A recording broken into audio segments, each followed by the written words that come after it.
Bleu Libellule, 1997, hein, c'est l'enseigne référente sur la coiffure professionnelle. D'accord? Ça, c'est le concept de base, c'est l'ADN.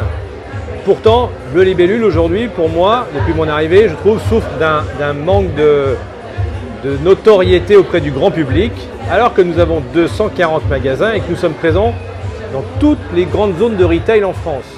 Donc le cap, il est clair, c'est faire évoluer l'image de l'enseigne sans renier l'ADN. Vraiment, et l'enjeu, c'est l'élargissement de notre positionnement comme enseigne référente de la beauté et soins du cheveu, et non seulement des produits de coiffure, comme c'est écrit avant. Moi, je remonte d'un cran, et je veux positionner Bleu Libellule comme l'enseigne référente de la beauté et du soin du cheveu. Voilà. Après, l'expérience client a été totalement revue, Georges. Hein. On est sur des univers complètement, on va dire, bien tracés, des corners expérientiels pour les clients. On est sur une image complètement revue par rapport à avant, avec un retail beaucoup plus immersif, beaucoup plus identifiable. Si je résume, on a gardé le nom, Bleu Libellule, on a gardé les produits, on a quand même diminué l'offre pour mieux la mettre en scène, mais on n'a gardé que le nom. Tout le reste est nouveau.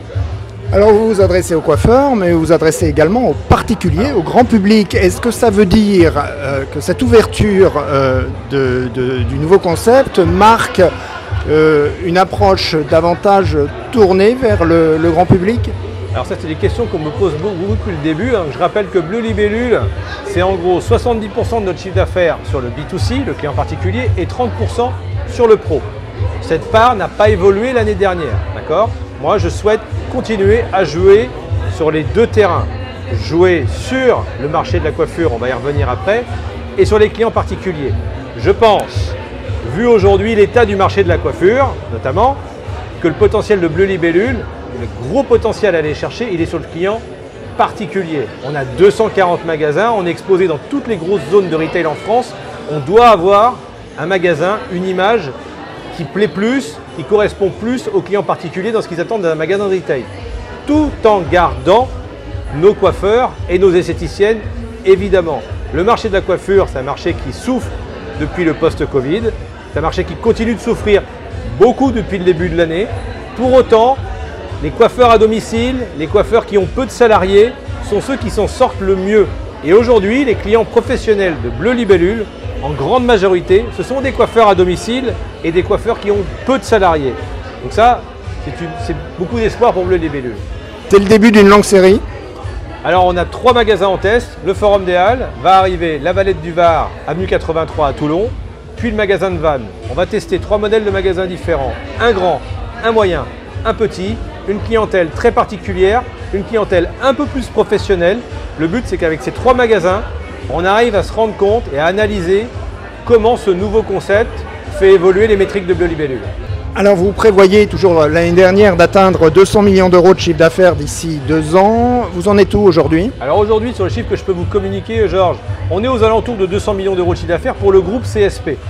C'est-à-dire si j'additionne Bleu Libellule et NYX, le groupe CSP aujourd'hui enregistre en gros un chiffre d'affaires de 200 millions d'euros en augmentation de 2% par rapport à 2024 par rapport à 2023. Sur l'enseigne Bleu Libellule, je n'ai pas le détail du chiffre d'affaires, hein, là je vous parle du total à 200 millions BL plus NYX. On a un potentiel de croissance, comme je vous l'ai dit il y a un an, rien que pour Bleu Libellule, l'amener à 200 millions. Vous l'avez évoqué tout à l'heure au début de cette interview, la partie B2C donc, est en train de se développer. Elle souffrait l'an dernier. Est-ce qu'elle est repartie à la hausse cette année ou est-ce qu'elle reste plus fragile que le B2B? Le retail B2C en règle générale, quand on regarde toutes les enseignes par exemple du panel Retail Int, est en retrait l'année dernière de 0,5% et il est en retrait aussi depuis le début de l'année. Donc le retail physique en France continue de souffrir. La beauté, elle, continue à bien se comporter l'année dernière, mais souffre un petit peu depuis le début de l'année. Nous sommes en progression sur ce début d'année par rapport à 2024. Autre concept, le hub. Vous avez recentré le concept de hub à Paris-Bastille, oui, sur Paris-Bastille. Quel est aujourd'hui le rôle stratégique, on va dire, pour vous des hubs?